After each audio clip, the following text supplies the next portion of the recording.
갑자기 문자가 아빠 10분만, 아빠 20분만, 아빠 5분만, 좀 친구 많아 아빠 30분. 아빠는 ATM이야. 근데 좀 크니까 이제 그렇게 안 해. 아빠 500분만. 왜 그러지? 아빠 푼돈은 이제 필요 없어. 목돈이 필요해. 네. 사무엘하 17장으로 우리 넘어왔습니다. 5절부터 14절까지 같이 교독하기로 하겠습니다.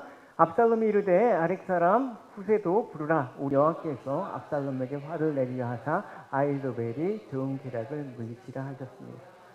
아멘. 오늘 여러분 배경이 때 우리가 성경 읽을 때 여러분 강조하지만 시간, 장소, 인물, 사건, 시장, 인사 이것부터 파악하고 여러분 본문을 접하면 좋다고 했죠. 오늘 본문의 배경은 그렇습니다. 시간은 다윗의 아들 압살롬의 반역으로 이제 다윗이 추종하는 무리들과 함께 피난길에 오르는 그 시점이에요. 그러니까 대단히 가라앉고 또 슬프고 또 처량하고 그런 분위기가 여러분 감지가 되는 거예요. 또 한편 이 장면에서 압살롬은 이제 반역에 성공한 듯이 보이는, 그래서 이제 도망가는 다윗을 쫓아서 죽이기만 하면 되는 그런 상황 가운데 있단 말입니다. 그래서 압살롬이 이제 두 명의 참모들을 불렀습니다. 두 명의 참모들, 인물이 누가 나왔냐면 여기서 아히도벨과 후세. 그러니까 총 오늘 본문에 등장하는 사람은 4사람 정도를 여러분 아셔야 됩니다. 다윗과 압살롬과 아히도벨과 후세. 여러분, 이 4명 이름 외우시겠죠? 그래서 이제 그 두 참모들에게 어떻게 하면 좋을지, 어떻게 하면 이 반역이 마무리되고 성공으로 끝날지 한번 의견을 들어보는 과정에 있습니다. 근데 두 참모가 의견을 일치하면 좋은데 각각 의견이 갈리게 되는 거예요. 그래서 압살롬은 이제 그 두 참모 중에서 후세의 의견을 더 좋게 여기고 채택하게 되는 것입니다. 사실은 압살롬의 편에서 보자고 한다면 그 의견을 따라야 될 사람은 아히도벨의 의견을 따라야 됐습니다. 왜냐하면 아히도벨의 의견은 오래전부터 압살롬과 반역의 무리 함께한 사람이고요. 후세는 사실 다윗이 보낸 첩자야. 압살롬이 후세의 의견을 채택함으로써 이 반역이 실패로 끝나게 되는 결정적인 빌미가 되는 그런 사건이 바로 오늘 본문에 있는 내용입니다. 그러면 우리가 생각을 해볼 수가 있죠. 왜 아히도벨의 의견이 더 좋은 듯하고 관계에 있어서나 뭐 여러 가지 면에 있어서 이 아히도벨의 의견을 채택할 수밖에 없는데 왜 압살롬은 갑자기 튀어나온 후세의 의견을 채택했는가? 그게 또 중요한 포인트란 말입니다. 그래서 그런가 보다. 물론 이제 성경을 그렇게 보면 여러분 이야기밖에 안 되잖아요, 사실. 그게 적용할 수 있는 건 왜 그런가? 어째서 그런가? 잠깐만 이걸 적용을 해봐야지 말씀이 나한테 힘이 되는 거예요. 그래서 이 압살롬 반역의 상황들을 조금 살펴볼 필요가 있겠죠. 반역에 일단 다윗은 아무런 저항하지 않고 황급히 도성을 버리고 피난길에 올랐습니다.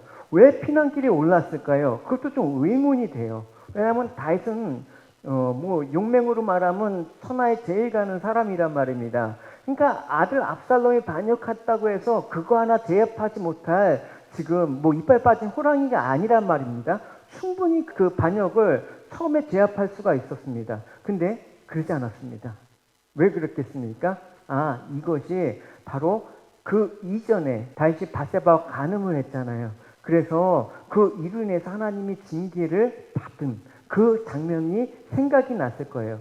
비록 하나님께 회개는 해서 용서는 받았지만 하나님께서는 그 죄에 대해서 다윗의 징계를 분명히 하실 것을 약속하셨기 때문에, 말씀하셨기 때문에 그렇습니다. 보시면 이 말씀이 떠올랐을 거예요. 이게 바세바의 간음 직후에 나단 선지자 책망 가운데 하나님께서 주신 말씀이에요. 이제 내가 나를 업신여기고 햇사람 우리아의 아내를 빼앗아 내 아내로 삼았기 때문에 칼이 내 집에서 영원히 떠나지 아니하리라. 그러니까 이 예언이 사실 성취된 거라고 생각을 하는 것입니다. 그러니까 아들이 어떻게 아버지한테 칼을 겨누는 그런 상황들이 벌어집니까? 다윗은 이게 우연이 아니라 하나님께서 예전에 말씀하신 그 말씀이 이루어진 거라고 보기 때문에 압살롬의 반역에 대해서 순순히 도성을 버리고 떠나갔다라는 것을 알 수가 있는 것입니다. 그러면 우리가 압살롬은 왜 아버지에게 칼을 겨누느냐? 그 과정도 좀 살펴봐야 될 필요가 있습니다. 근데 뭐 시간 관계상 자세히 다룰 수가 없는 게 좀 안타깝긴 하지만 간단히 요약하자면 그렇습니다. 그 압살롬에게는 다말이라는 누이 동생이 있었습니다. 그러니까 압살롬이 처도 여러 명이고 또 배달은 그 형제들이 많기 때문에 가족 관계가 참 복잡해요. 근데 압살롬에게는 다말이라는 친누이가 있었어요. 근데 배다른 오빠가 있었는데 그 배다른 그 오빠가 암논이에요. 근데 암논이 다말을 사랑하게 돼. 상사병에 걸려요. 그래서 이제 자기가 아프다고 누워 있는데 이 다말이 간호를 옵니다. 그때 이제 강간하게 되는 거예요. 그래서 이 암논이 이를 버린 후에 이 다말을 그냥 수치스럽게 내쫓습니다. 상대를 안 합니다. 다말이 속상해갖고 있는 거를 친오빠 압살롬이 본 거야.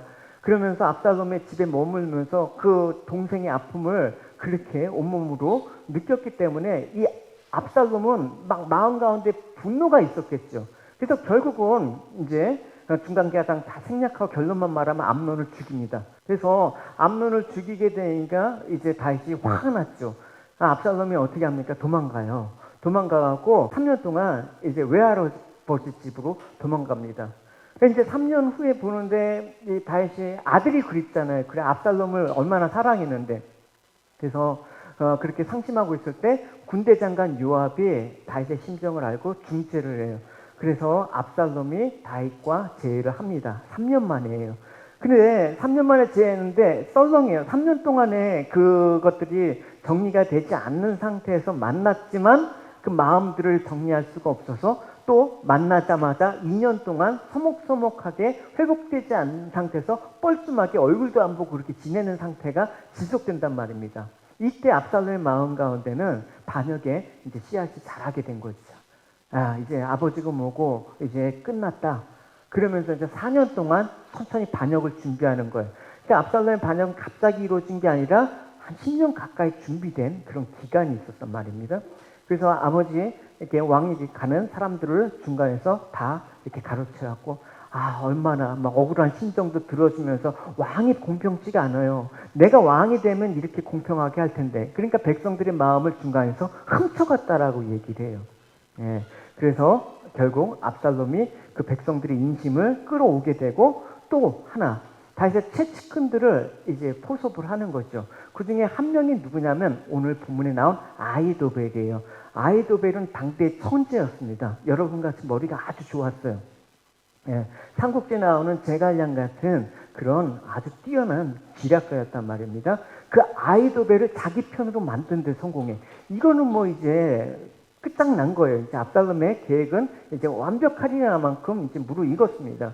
보시면 다윗에게 도움을 주던 사람 중에 아히도벨이라는 사람이 있었는데 아히도벨은 길로 마을 사람이었습니다. 압살롬은 제물을 바치는 동안 아히도벨의 고향인 길로로 사람을 보내 아히도벨을 오게 하여 자기 편으로 만들었습니다. 압살롬의 계획은 착착 잘 진행되었습니다. 점점 많은 사람들이 압살롬을 돕기 시작했습니다. 예, 완벽합니다.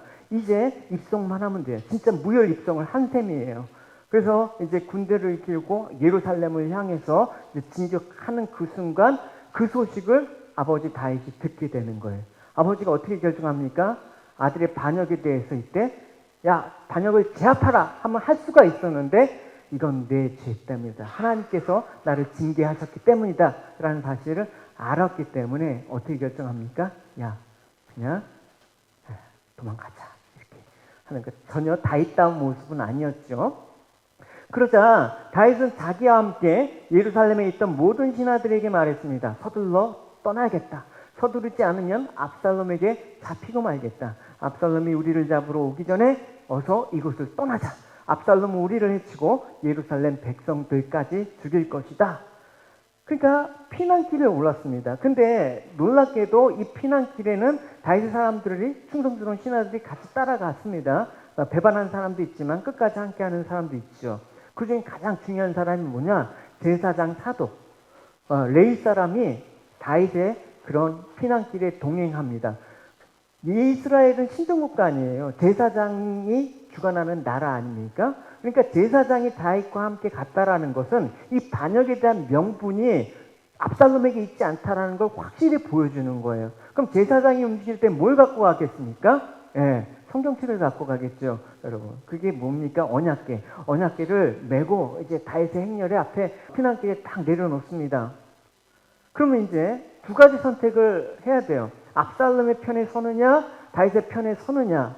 이 갈림길, 이 언약궤의 향방에 따라서 이 반란은 쉽게 제압될 수도 있고 아니면 이 반란이 성공할 수도 있는 상황이란 말입니다. 거기에 따라서 백성들의 민심이 좌우될 수 있기 때문에 그렇죠. 그러니까 다윗이 만약에 이 언약궤를 가지고 피난길에 올랐다 그러면 반역을 제압할 수 있는 후위를 도모할 수 있는 기회가 찾아온 것입니다. 여러분 같으면 어떻게 하겠습니까, 여러분? 저 같았으면 야, 언약궤 들고 가자. 이 언약궤는 하나님 임재의 상징 아닙니까? 그러니까 가갖고 이제 이 반역을 빠른 시간 내에 제압하겠다. 저 같으면 그렇게 생각했을 거예요. 다윗은 안 그랬단 말이에요. 보시면 왕이 사독에게 말했습니다. 하나님의 언약궤를 다시 성으로 가져가십시오. 여호와께서 만약 내게로 은혜를 베푸신다면 나를 다시 돌아가게 해주실 것이요, 여호와께서는 언약궤와 예루살렘을 다시 볼 수 있게 해주실 것이요, 그러나 주께서 나에게 은혜를 베푸시지 않는다 해도 어쩔 수 없어. 주 뜻대로 하시기를 바랄 뿐이요.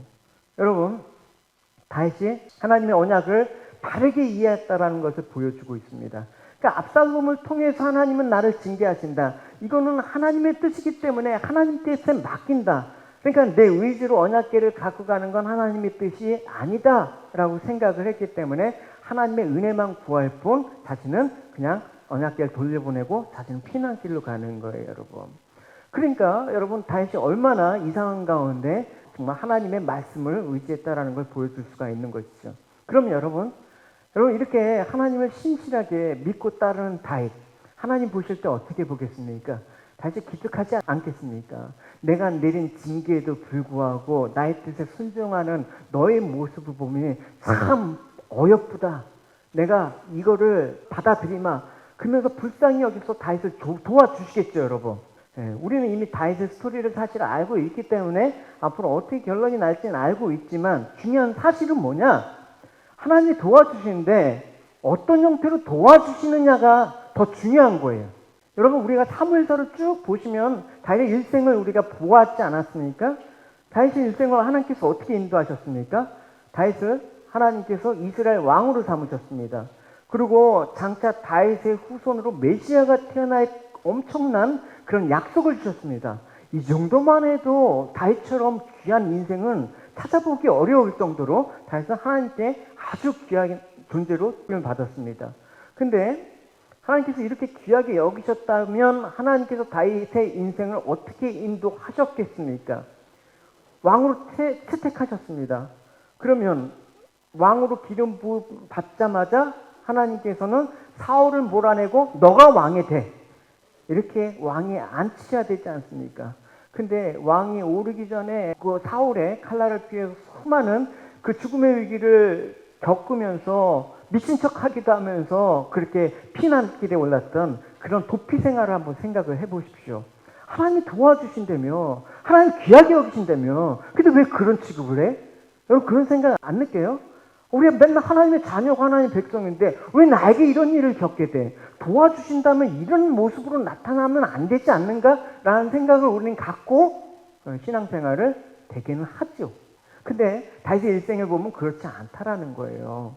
하나님 우리를 분명히 도와주지만 어떻게 형태, 어떤 모습으로 나타나는지 아는 그런 적용은 우리한테 대단히 중요하다라고 생각을 할 수가 있습니다. 그러니까 다윗의 일생에서 하루하루가 하나님의 도우심을 인정하지 않을 수 없을 만큼 그 하루하루의 하나님의 인도하심은 참 놀라운 이야기였습니다. 근데 문제는 우리는 어떻게 생각하느냐? 하나님의 이런 도우심을 우리는 원합니까? 예, 원하죠. 근데 원하지 않는 것 같아. 하루하루 도와주시는 거 말고 한꺼번에 은교가 학교 다닐 때 보면 그 은교랑 저랑 주고받던 문자가 쫙 몇 년씩 보관돼 있어요. 제가 잘 캡처해갖고 보관하고 있어요. 뭐냐면 갑자기 문자가 아빠 10분만, 아빠 20분만, 아빠 5분만, 좀 친구 많아 아빠 30분. 아빠는 ATM이야.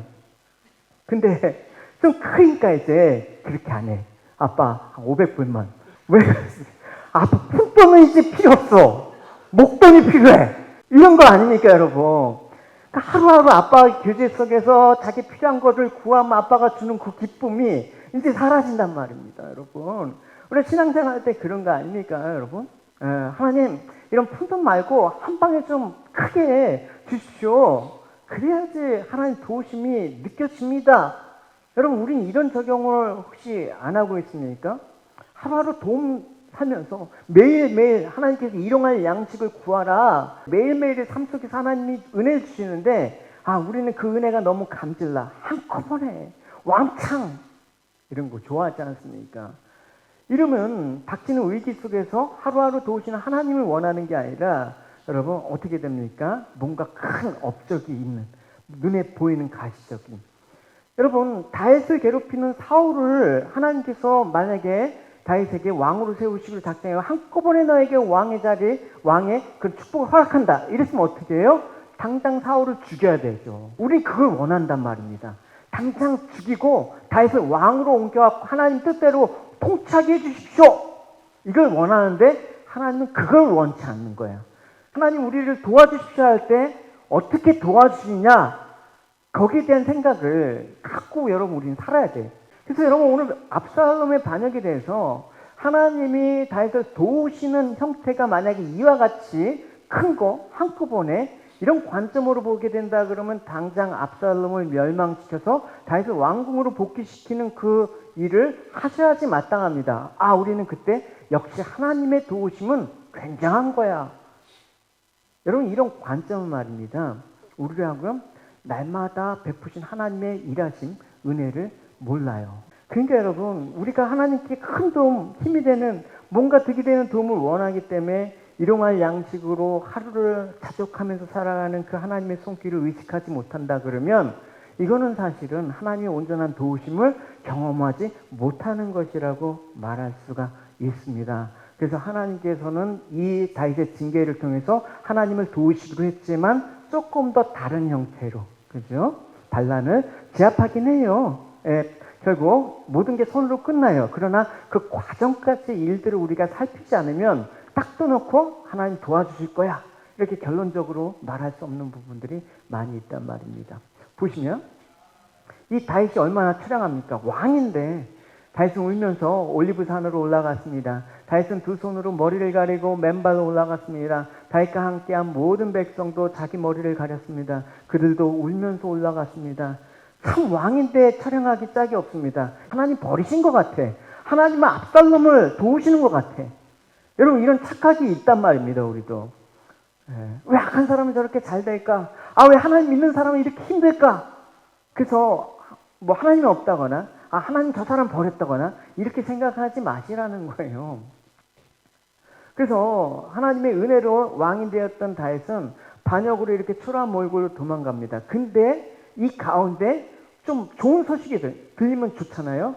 백성들은 너와 함께 있으니까 조금만 참으면 좋은 일이 있단다. 그렇게 얘기하면 좋은데 엄청난 충격적인 소식이 들은 거예요. 뭐냐? 자기의 모사인 아히도벨이 압살롬에 붙었다. 이거 다윗에게는 청천벽력과 같은 소리란 말입니다. 보시면 누군가 다윗에게 말했습니다. 왕을 배반하여 압살롬과 함께 음모를 꾸민 사람 중에 아히도벨이 있습니다. 그 말을 듣고 다윗이 기도드렸습니다. 여호와시여, 아히도벨의 계획을 어리석은 것으로 만들어 주십시오. 이건 사람으로는 지혜로는 이길 수가 없기 때문에 이 기도를 할 수밖에 없는 거예요. 하나님이 아니거든 이 아히도벨의 모략을 어리석게 만들 뿐이 없습니다. 사실은 이거 인간적으로 보면 이 반역을 뒤집기는 힘들겠다, 절망 가운데 했던 기도라는 것을 우리가 알 수가 있는 것입니다. 감히 그 당시에 다윗과 압살롬도 인정했듯이 모든 온 백성이 이 아히도벨의 말은 하나님 말씀이다 라고 알 정도로 대단한 사람이었습니다. 잠깐 아히도벨의 평가를 한번 보시면 그때 사람들은 아히도벨의 계획에 하나님 말씀만큼이나 믿을 만하다고 생각했습니다. 그래서 다윗은 물론 압살롬도 다 그의 말을 의심 없이 그대로 따랐습니다. 그러니까 이런 아히도벨이 지금 압살롬에게 붙었다라는 건 다윗에게는 희망이 없다라는 거예요. 다윗은 하나님께 기도할 수밖에 없는, 그런 상황 가운데 있습니다. 그러나 여러분 이때 한 사람이 딱 찾아와. 그 한 사람이 누구냐? 친구 한 사람이 찾아오는데 후세라는 사람이야. 후세가 옷을 찢고 흙을 머리에 뒤집어 쓰고 다윗을 맞이로 왔습니다. 친구가 그렇게 비참한 몰골로 피난 가는데 얼마나 원통해요. 그러니까 옷을 찢고 머리에 흙을 뒤집어 썼다라는 것은 이 압살롬에 대한 막 분노가 있으면서 다윗에 대한 한없이 측은한 마음으로 친구 후세가 다윗에게 온단 말입니다. 이때 후세는 다윗과 함께하기 위함이었죠. 그런데 다윗은 이 충성스러운 후세와 함께하기 원하지 않습니다. 왜냐하면 너도 이제 나이가 많고 너가 온다고 해서 이 상황들이 바뀌지 않아. 아무런 도움이 되지가 않아. 그러면 다윗은 후세에게 엄청난 미션을 하나 보내요. 뭐냐면 너가 지금 아이도벨에게 가서 거짓으로 투항해. 그한테 충성을 맹세해. 그래서 너가 거기 있으면서 그 상황들을 나한테 좀 전해줘. 이렇게 얘기를 한단 말입니다. 보시면 다윗이 후세에게 말했습니다. 그대가 나와 함께 한다면 그대는 집만 될 뿐이요. 그러나 만약 그대가 성으로 돌아간다면 그대는 아이도벨의 계획을 쓸모없는 것으로 만들 수 있어. 압살롬에게 말하시오. 내 왕이시오. 저는 왕의 종입니다. 전에는 제가 왕의 아버지 다윗을 섬겼으나 이제는 왕 당신 압살롬을 섬기겠습니다. 그리하여 다윗의 친구 후세는 예루살렘으로 들어갔습니다. 바로 그때 압살롬도 예루살렘에 이르렀습니다. 이렇게 후세는 다윗의 명령을 받고 압살롬의 진영을 합류하게 됩니다. 근데 처음엔 압살롬이 이제 후세를 의심하긴 해요. 야, 너 내 아버지 다윗과 친구라고 할 정도로 친했는데 왜 갑자기 나한테 붙었어? 너 좀 이상하다? 그러니까 후세가 어떻게 대답하느냐? 후세가 말했습니다. 저는 여호와와 이 백성과 이스라엘 모든 무리가 뽑은 사람 편입니다. 저는 왕과 함께 있습니다. 쉽게 말하면 근거예요. 하나님이 지금은 압살롬 당신 편이기 때문에 저는 하나님이 선택한 사람 편에 붙겠습니다. 이 말이에요. 네, 하나님 당신을 도우시는 분입니다. 다윗을 버렸습니다. 이게 압살롬에게는 굉장하게 설득력 있게 다가온 그런 말이었습니다. 여러분이 압살롬의 입장에서 본다 그러면 어떤 생각이 들겠습니까? 후세의 말이 맞아. 지금 되어지는 일을 보니까 다윗은 지금 아무런 힘도 못 쓰고 지금 도망가고 비참한 그런 몰골 아니야? 자기는 지금 승승장구해. 모든 사람이 나한테 지금 붙고 뭐 또 온 백성들이 환영하고 있어. 이제 무혈입성으로 예루살렘 왕궁에 했으니까 이 상황들 마무리만 하면 이제 모든 것들이 끝나. 너무나 쉬운 상황이야. 그러면 하나님은 누구 편이라고 생각하겠습니까? 하나님은 내 편. 예. 이런 후세의 말에 그래 맞아. 너 잘 선택했다. 그래 나한테 와. 이렇게 해갖고 후세를 받아들인단 말입니다. 근데 우리는 이 사건이 다윗의 그 후세를 이제 보낸 거라고 알고 있기 때문에 이제 압살롬이 막 바보 같은 놈 이렇게 하지만 이 상황을 모른다고 여러분 생각해 보세요. 충분히 설득력이 있죠. 그래서 사람들은 지금의 일이 잘 되고 있는 쪽으로 우리를 하나님의 도움이 있는 걸 생각하는 거예요, 여러분. 여러분 하나님의 도움은 우리를 잘 되게 한다고 믿습니까? 예, 믿으셔야죠. 그런데 어떻게? 무엇이 잘 되는 것인지. 예. 잠깐 우리는 내 쪽으로 내가 잘 되는, 내 일이 잘 되는 쪽으로 하나님이 도우신다 그래. 내 일을 망치게 하면 하나님 안 도우시는 것입니까? 예, 망치게 해주셔도 하나님이 도우시는 거예요. 나를 망하게 했으라도 하나님께서 나를 구원시키기 위함이라면 망하는 것도 하나님의 도우심이란 말입니다. 할렐루야. 근데 이건 싫죠, 사실은. 기왕이면 잘 되면서 도우시면 모양도 좋고 때깔도 좋지 않습니까? 근데 우리는 모양 좋고 때깔 좋은 신앙 원하지만 하나님은 그 중심이 정결한 걸 원하세요. 아이도벨이 이제 압살롬에게 찾아가 이런 말을 합니다. 이제 이 반역을 종집으로 찍을 수 있는 계략을 하나 내놓는 거예요. 어떤 계략입니까? 아이도벨이 압살롬에게 말했습니다. 제게 군인 12,000명을 뽑게 해주십시오. 오늘 밤에 다윗을 뒤쫓아가겠습니다. 다윗이 지치고 약할 때 따라잡겠습니다. 다윗을 겁을 주면 그의 모든 백성은 도망칠 것입니다. 저는 다윗 왕만을 죽이겠습니다. 다른 사람들은 모두 왕에게 다시 데려오겠습니다. 왕이 찾으시는 사람이 죽으면 다른 사람은 다 평안히 돌아올 겁니다. 여러분 이 세상적인 방법으로 보면 이 아이도벨의 모략보다 더 기가 막힌 게 없어요. 그죠? 예, 다윗을 따랐던 많은 무리들이 왕의 편이 들고 다윗만 죽이면 모든 게 끝난단 말입니다. 지금 다윗이 도망가봤자 얼마나 가겠습니까? 금방 따로잡히는 상황이란 말입니다. 그래서 이런 기습작전은 정말 기가 막힌 전략이란 말입니다.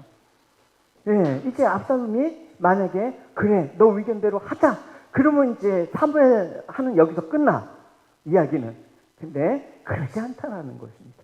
그때 하나님께서 개입을 하시는 거예요, 여러분. 이 지점을 여러분 잘 보시기 바라요. 보면 이제 압살롬과 이스라엘 장로들이 다 그의 말을 옳게 여기더라. 이거는 지금 아이도벨의 모략에 대해서 찬성한다라는 것입니다. 여러분 분위기는 정말 이제 점점 다윗에게는 어려우고 압살롬 편에서 정말 하나님의 도우심이 이제 크게 느껴진 상황이란 말입니다. 결국 아이도벨의 계략의 핵심은 뭐예요? 하나님이 택한 자를 죽인다. 다윗은 사울을 죽일 수 있었을 때, 2번 죽일 수 있을 때 어떻게 했습니까? 하나님이 택한 기름 부은 자는 나는 죽일 수 없다요. 근데 이 아이도벨의 계략은 하나님의 뜻과는 반대. 그러면 하나님이 택한 자를 죽인다라는 것은 결국 하나님께 도전하는 형국이 되겠죠. 그 아이도벨의 계략은 결코 인간 편에서는 좋은데 하나님 편에서 보면 그 계략은 망할 계략이란 말입니다. 만약 그들 마음에 조금이라도 믿음이라는 게 있다 그러면, 조금이라도 신앙이라는 게 있다면, 조금이라도 하나님 말씀 가운데 하나님을 경외하는 단 한 사람이라도 있었다면 아마 누구 한 사람은 왕이죠. 그건 좀 아닌 것 같습니다. 그래서 다윗은 하나님께서 세운 왕입니다. 그를 죽이시는 건 합당치 않습니다. 뭐 이렇게 얘기를 했겠죠. 근데 다 찬송입니다. 왜 그렇습니까? 왜 이런 악한 일에 마음이 하나가 됐을까요? 이 압살롬의 반역이 성공해야지만 나도 출세해. 측근들 아닙니까, 여러분? 그러니까 그들이 이제 서로 그런 마음이 합치가 되어 있기 때문에 아이도벨의 말이 옳다라고 여긴 것입니다. 이 시점에서 여러분 한번 생각해 보십시오. 여러분이라면 이 무리 속에 있다 그러면 여러분들은 아이도벨의 말을 찬성하실까요? 반대하실까요? 성경 내용을 여러분 모르는지. 저는 찬성할 거예요. 나쁜 놈이죠. 나쁜 목사요. 당연하죠, 이거는. 왕이 잘 돼야지 저도 잘 됩니다. 이게 바로 여러분 우리가 성경에서 알아야 될 지점이에요. 그래서 이런 가운데 놀라운 반전이 와요. 압살롬이 잠깐 너 의견도 좋은데 그래도 후세라는 사람이 왔지 않습니까? 후세도 모략가예요. 아이도벨과는 레벨이 차이가 크지만 어쨌든 후세도 다윗의 참모 중에 한 사람이니까 다윗을 잘 아는 그의 말도 한번 들어보고 싶은 거야. 일단은 한번 너의 말도 옳은데 후세 말도 한 번만 들어보자. 많이 들어서 나쁠 건 없잖아? 그러면서 후세를 불러와서 후세에게 얘기해 주는 거예요. 지금 아이도벨이 이러한 계략을 우리에게 제시해 주는데 너의 생각은 아이도벨의 의견이 어떠니? 동의하니? 아마 동의했습니다. 그러면 거기서도 끝장나는 거야. 근데 후세가 그렇게 얘기하지 않아요. 제 생각은 좀 다른데요. 왕이 과연 이 아이도벨의 의견을 따른 게 좋을지 확신이 안 서네요. 그게 8절에서 10절까지의 내용이에요. 정리하자면 지금 후세가 얘기하는데 다윗 왕과 그의 추종자들은 지금 곰이 새끼를 빼앗긴 것 같이 격분해 있다라고 얘기해요. 그럼 그 어미가 얼마나 지금 막 그냥 민감하겠습니까? 그러니까 다윗은 더군다나 전쟁에 익숙한 사람이라서 아마 잡으러 간다 그럼 나 잡아봐라 뭐 이런 게 아니라 어디 은밀한 곳에 숨어 있다가 왕을 잡기 위해서 온 무리들 중에 몇 사람을 죽이게 되면 아무리 용감한 사람이라도 낙심을 하게 됩니다. 그러면 이 전쟁의 승기를 잃을 수가 있어요. 다윗은 지금 아무리 지금 피난길이 오랬지만 역전의 용사 아닙니까? 함부로 잘못 건들다면 큰일 나요. 그러니까 조심해야 됩니다. 이 후세 말을 들으니까 이것도 맞는 말이거든. 그러니까 후세가 이제 아이도벨의 기습 작전보다는 친히 왕이 온 백성들을 군대를 소집해서 싹 쓸어버리십시오. 그 편이 깔끔합니다. 후환도 없습니다. 그렇게 얘기하는 거예요. 후세 전략을 한번 보시면 나는 이렇게 전략을 세웠나이다. 온 이스라엘을 담부터 부활세발까지 바닷가의 많은 모래같이 당신께로 모으고 친히 전장에 나가시고 우리가 그 만날 만한 곳에서 그를 기습하기를 이슬이 땅에 내린 것 같이 우리가 그의 위를 덮어 그와 함께 있는 모든 사람 하나도 남겨두지 아니할 것이요 또 만일 그가 어느 성에 들었으면 온 이스라엘이 밧줄을 가져다가 그 성을 강으로 꾸려들여서 그곳에 작은 돌 하나도 보이지 아니하게 할 것이라. 완전히 싹 쓸어버리십시오. 왕의 위엄을 보이십시오. 사실 이 같은 말은 뭡니까? 다윗이 그 도망갈 수 있는 시간을 벌어주기 위해서 군대 모집하고 뭐 그러고 훈련시키면 시간이 오래될 거 아니에요? 그러니까 다윗을 지금 쫓아가면 다윗이 위급해지니까 시간을 벌기 위한 그런 모략이란 말입니다. 근데 또 한편으로 후세는 이 압살롬이 갖고 있는 이 명예심, 공명심, 경쟁심 이런 것들을 자극하는 거예요. 보시면 압살롬에게 담부터 부활세발까지 모래와같이 바다의 모래와같이 당신께로 군대를 모으라 이렇게 얘기를 합니다. 담부터 부활세발까지라는 것은 이스라엘 전역을 상징하는 거예요. 마치 이런 관용구가 백두에서 한라까지 하면 우리나라 전역을 상징하는 것처럼 말입니다. 이스라엘의 관용구예요. 그러니까 이런 말은 압살롬의 왕은 이미 이스라엘 전역으로 압살롬을 왕으로 인정하고 있는 분위기입니다. 그러니까 왕이 명령만 하면 온 이스라엘 사람들이 왕의 군대로 따를 것입니다. 그러니까 얼마나 압살롬이 그냥 기분이 좋겠어요. 아 그래? 그래? 아 좋은데? 뿐만 아니라 누구 내세우지 마시고 아이도벨이 하는데 그러면 아이도벨이 공을 다 갖지 않겠습니까? 그러니까 친히 나가십시오. 친히 나가셔갖고 뭐 군대까지 지금 다윗을 치는 건 일도 아니지 않습니까? 친히 나가서 치면 백성들이 왕의 업적을 칭송할 거 아닙니까? 그 옛날에 이제 사울 왕 때 다윗이 블레셋과 전투에서 싸우고 이기니까 온 백성들이 막 부녀자들 아이들 할 거 없이 다윗을 칭송하지 않습니까? 야 사울이 죽인 사람은 천천히 이제 다윗을 죽인 사람은 만만이다 하면서 다윗을 엄청나게 칭송하는 거를 제 아들인 압살롬도 알았겠죠. 아버지한테 그런 일이 있었다. 그러면 역시 내가 직접 나가서 다윗을 아버지를 죽이게 되면 사람들은 이제 나를 그렇게 칭송하겠지. 내가 이스라엘 왕으로 이제 자리 잡는 거는 일도 아니야. 이렇게 생각이 있었죠. 그러니까 이 기회에 한번 공을 세워보자라는 그것들을 후세가 부추겼단 말입니다. 거기다 후세가 뭐라고 합니까? 이슬이 땅에 내린 것 같이 그 위를 덮어 그 함께 있는 모든 백성들을 함께 쓸어버리십시오. 왕의 위엄. 그러니까 왕을 대항하는 사람들은 가만히 안 둔다라는 걸 위엄을 보여주십시오. 아 이건 사울과 같은 그런 얘기를 하네. 그러니까 마음 빼앗겨 버린 거예요. 야 그래 너희 계략이 좋다. 더군다나 지금 압살롬은 어떤 착각에 빠져 있습니까? 더군다나 하나님이 나를 도우시지 않냐. 하나님이 내 편이지 않냐. 더군다나 후세의 계략까지 좋아. 가자. 이런 거예요. 여러분 사실 압살롬의 편에 보면 정신없이 지금 도망가기에 바쁜 다윗을 제거하기에는 지금 압살롬의 계획을 따르는 것이 최고입니다. 예. 정비할 시간도 주지 않고 바로 추격하는 것인데 그 상황들을 어렵게 지금 끌고 간 그런 모습을 볼 수가 있습니다. 어떤 일이 일어납니까? 놀랍게 객관적인 판단이 상실돼. 여러분 사람이 있잖아요. 자기중심적으로 하다 그러면 객관적인 판단이 상실해요. 여러분. 그러니까 누구 칭찬을 들을 때 내 객관성을 잃어버리면 안 돼요. 여러분. 그냥 나를 혼미시키기 위한 칭찬인지 아니면 정말 나를 존경한 칭찬인지 잘 구별을 하시란 말입니다. 보시면 이래요. 사람들이 이제 압살롬이 와 취했어요. 압살롬과 온 이스라엘 사람이 이르되 아렉 사람 후세의 계략이 아이도벨 계략보다 낫다. 언제나 압살롬의 그 아이도벨의 계략이 낫다면서 지금 후세 말을 들으니까 이게 낫네? 이렇게 얘기하는 겁니다. 그래서 후세의 모략이 채택이 됩니다. 물론 이렇게 된 것은 앞서 말한 것처럼 압살롬의 헛된 공명심과 영웅심이 표면적인 원인으로 작용했을지 모르지만 근본 원인은 어디에 있다? 하나님의 역사심에 있다라는 것을 오늘 본문은 분명히 밝히고 있습니다. 14절에 보시면 후반절에 이는 여호와께서 압살롬에게 화를 내리려 하사 아이도벨의 좋은 계략을 물리치라고 명령하셨습니다. 할렐루야. 모든 게 하나님이 계획하신 거야 사실은. 그러니까 하나님은 이 모략에 탁월한 아이도벨을 부끄럽게 하고 압살롬에게 화를 내리기 위해서 이 보잘것없는 후세를 들여 사용하셨다. 세상적인 관점에서는 아이도벨은 천재지만 후세는 평범한 학생에 불과해요. 견줄 수 없는 레벨의 차이가 있단 말입니다. 근데 오늘 중요한 본문의 핵심은 뭐냐?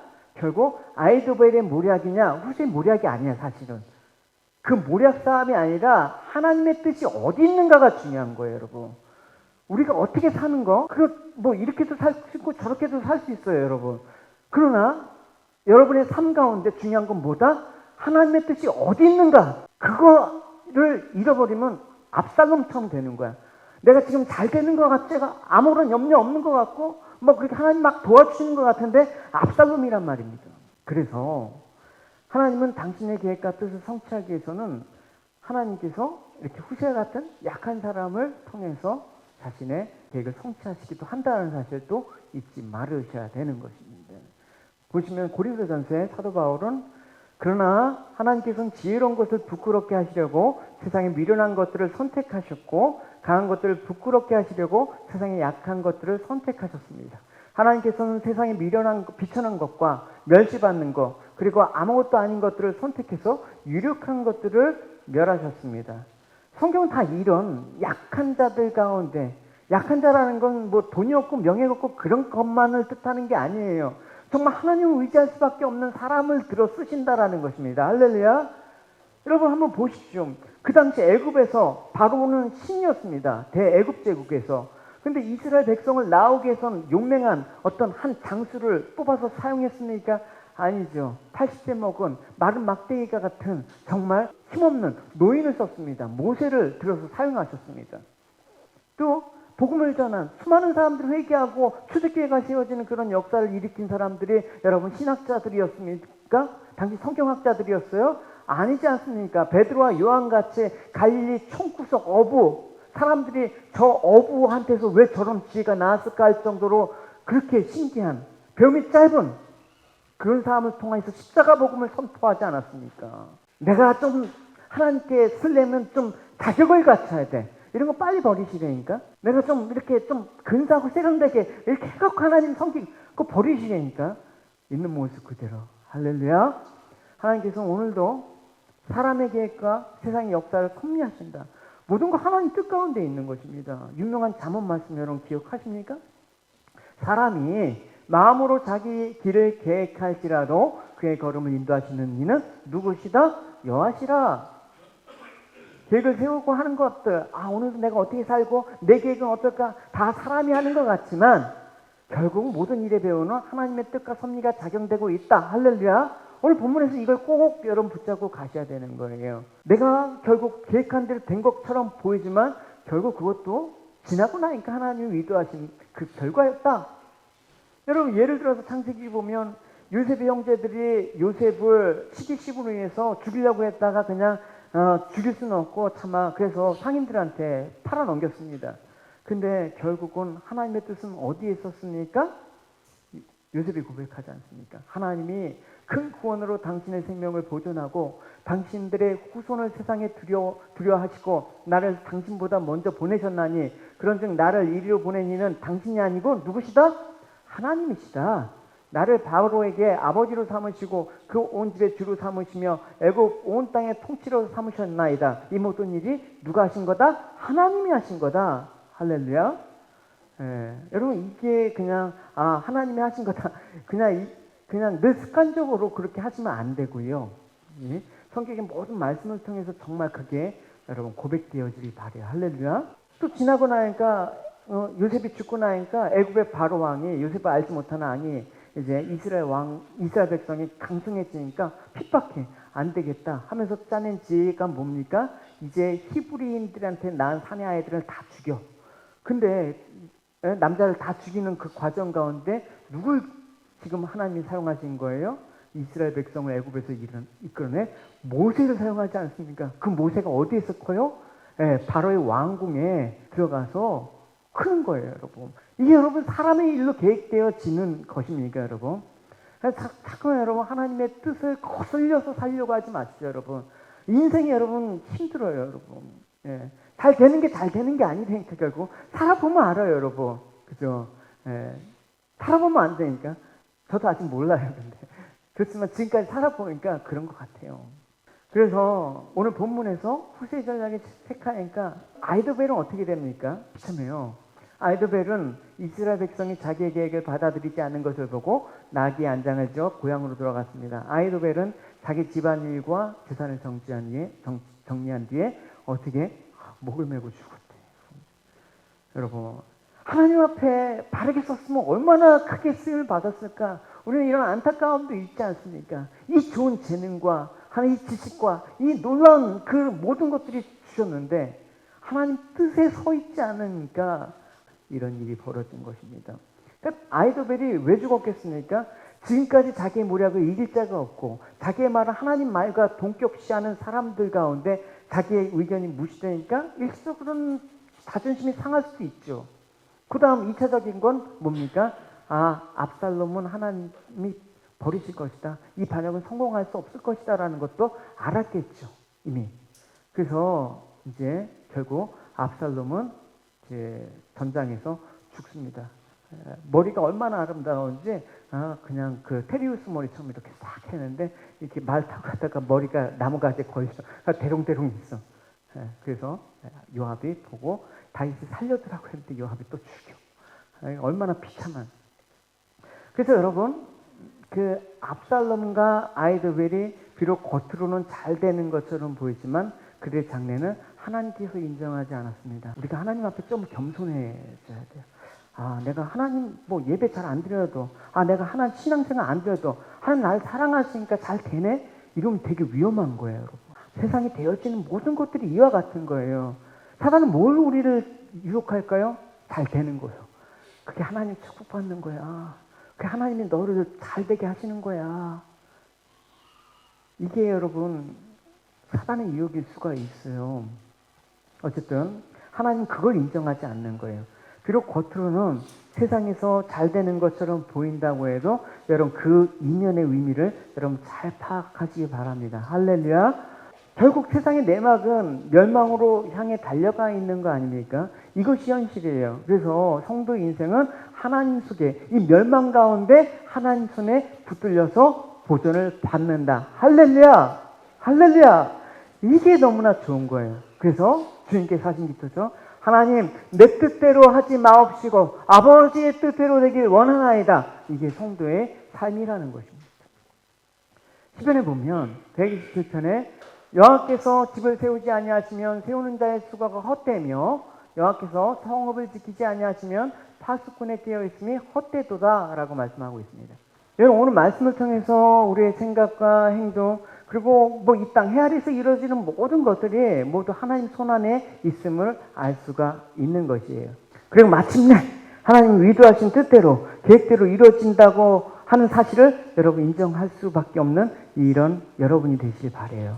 사실 우리는 인생을 살면서 무엇을 이루어 보려고 애써 막 분주하게 움직이긴 해요. 그러나 정작 우리의 발걸음을 인도하시는 분은 누구시다? 하나님이시다. 그리고 최종 결과를 결정하시는 분은 누구시다? 하나님이시다. 할렐루야. 그러므로 어떤 일이 있더라도 하나님 나를 붙들고 돕고 계심을 잊어서는 안 됩니다. 하나님 원하신 뜻을 이루기 위해서. 하나님은 자기 백성을 도우십니다. 그러나 세상에서 내가 압살롬처럼 힘있는 자가 되도록 도우시는 것이 아니라 내 영혼이 잘됨을 위해서 도우시는 것입니다. 할렐루야.